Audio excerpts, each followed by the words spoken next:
What's up, everybody? Anyextee here, and today we are at the Visitor Center, an interpretive center here at Göbekli Tepe.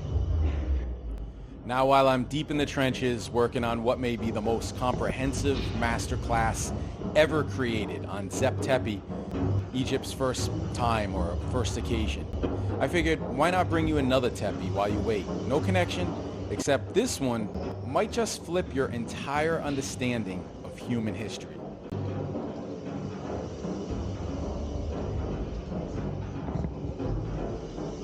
So join me and my group on this adept expedition as we step into Göbekli Tepe in full 360 virtual reality.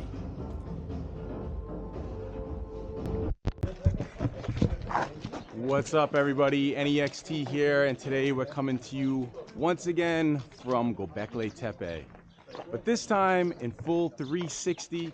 So if you're not familiar with this, you can view this on your mobile phone, swiveling, panning left and right, tilting in all directions. If you're watching from a screen, you can simply just move the screen on your phone, or it's always best viewed using a VR headset. So this is Göbekli Tepe in 360-degree view. This is all part of one of our Adept expeditions you can learn more about at adeptexpeditions.com. Take a look around. You might not notice much, but beneath your feet is something very old. And what you're looking at right now isn't just old, it's timeline breaking, paradigm flipping ancient, roughly 12,000 years old. That's 7,000 years older than the pyramids. Or to put it another way, if the pyramids had grandparents, Göbekli Tepe would be in the will. Do we walk all the way up?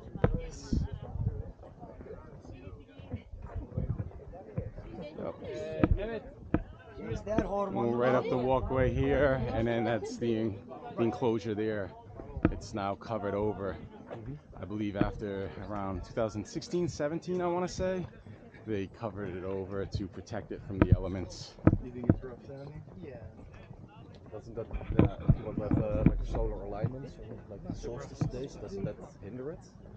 Well, yeah, I mean, well, in a sense, yeah. I mean, if you're using them as markers, you mean for like a solstitial event, like an effect, then yeah, I mean, if it would cover, you'll see when we get there, it's all rounded over, so it would definitely cover it up. Has there been an archaeoastronomical study on that? Well, that's the thing. I'm not certain. I don't think there is anything with respect to solstitial or equinoctial alignments. There's astrological. There's like cycles of ages that may be represented in symbolism. But I don't think we have anything. Yeah. The rest of our groups. Okay. Archaeoastronomy. Yeah, here. I could be wrong. There could be something, but I'm not. If there is, I'm not familiar with it. Are you aware of something that, like a? No, but Graham Hancock said that the pillar that we saw inside with like the animals and with the head that was the sun with constellations. He's relying on the work of Dr. Martin Sweatman, which is the constellations. But I don't think there's like a solstitial event, like say a Kukulkan, the pyramid at Chichen Itza, you see the serpent coming down, or Malta or Karnak in Egypt, you see the sun rising in between the lintel. I don't think we have anything like that here. Okay, my gooses are coming. What's up, everybody? Anyextee coming to you today in 360 from Göbekli Tepe. These giant T-shaped stones, carved and arranged by people who, according to conventional history, weren't supposed to be building anything. No farming, no villages, no pottery, just wild animals, stone tools, and a serious vision.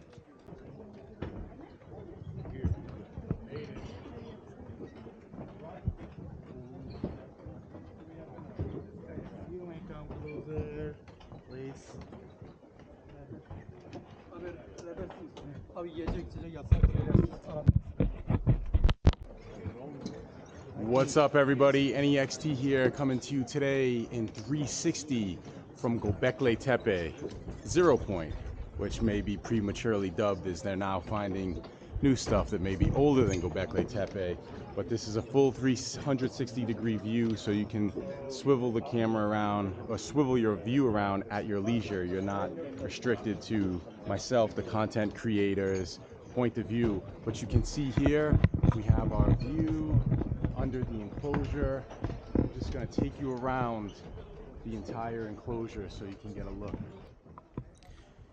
These enclosures, circular, aligned, ritualistic, weren't random. They were built with precision, each pillar weighing tons, set into carved sockets in the bedrock. This takes engineering, planning, coordination. You don't just stumble into this level of sophistication.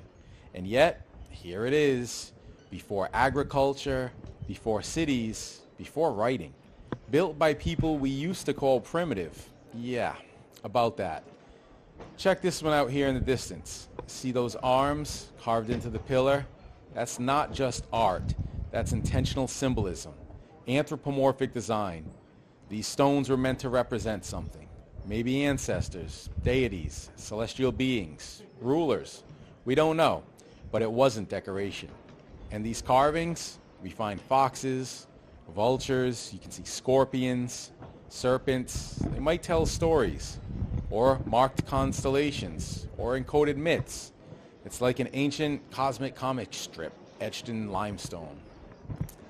Now, here's the showstopper. In the distance here, we have Pillar 43, aka the Vulture Stone. You've got a big bird with a disc, maybe a sun or moon, and just below it, what some think looks like a headless figure. Creepy, right? Yeah, but also deeply symbolic. Some think it reflects earthly death and rebirth mythology. Others connect it to Neolithic skull cults. Neolithic is closer in our time. Mesolithic is middle, Paleo is the oldest. So this is closer in our time, and I find this a little ironic considering it's usually the Europeans that are criticizing the Aztecs, but here we have Neolithic skull cults and ritual practices involving human remains. Whatever the case, this wasn't just a rock, it was a message, and someone 12,000 years ago wanted it to last. Most textbooks say the Neolithic revolution, farming, domestication, permanent villages, started around 10,000 BCE. But Göbekli Tepe is older than that and shows none of that. No ovens, no storage pits, no residential areas. So, if this isn't a village, what is it? Maybe it was ritual that pulled people together first. Maybe it was shared belief, not shared agriculture, that sparked civilization. Here's something wild. The site predates writing by at least 6,000 years, which means we have no ancient texts to explain what we're seeing. So we're left with symbols, reliefs, imagery. It's like trying to decode a religion without the scripture, just the stained glass windows. Maybe they were mythic stories, or maps of the stars, or ceremonial instructions. Or maybe the stories are gone forever and the stones are the only voices left. Some of the imagery here, like the headless man on the vulture stone, may link to ancient skull cults, rituals that involved human skulls. It's not as dark as it sounds. These weren't acts of violence, but reverence, much like Mesoamerica. And here we have Johanna James from the Funny Old World YouTube channel. She and I had co-hosted this tour together back in 2023 through Adept Expeditions. And we were even joined by famous American TV actor Michael Weatherly, Dinozo from NCIS. Turns out he's a fan of my YouTube channel. Who knew? Anyway, Göbekli Tepe was built right as the last ice age ended. Global temperatures rose, sea level surged fast. So, this is the one site we found. How many others were washed away? How many Göbekli Tepes are buried beneath silt, sand, and sea? This site didn't just rewrite history. It hints that the book we've been reading from was missing entire chapters. Göbekli Tepe turns history inside out. It asks more questions than it answers. But that's what makes this site beautiful, mysterious, and sacred. And we're just scratching the surface. Only a fraction of this site has been excavated. Who knows what else is buried here or waiting to be found. If you want to walk these grounds firsthand, come join us for a tour.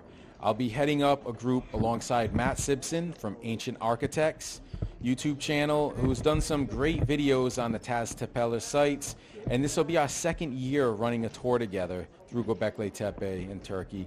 Last year was an absolute blast, and this year's already filling up fast, but we still have some spaces left. Head over to adeptexpeditions.com. Even if you're not quite ready yet, it's a good idea to just get on the email list for future updates and early bird discounts on future tours. I'll leave a link in the comment section down below. And if you enjoyed this, drop a like, leave a comment, and subscribe. And check out the next video I put up on the screen, because apparently YouTube thinks these are the videos that you should be watching next.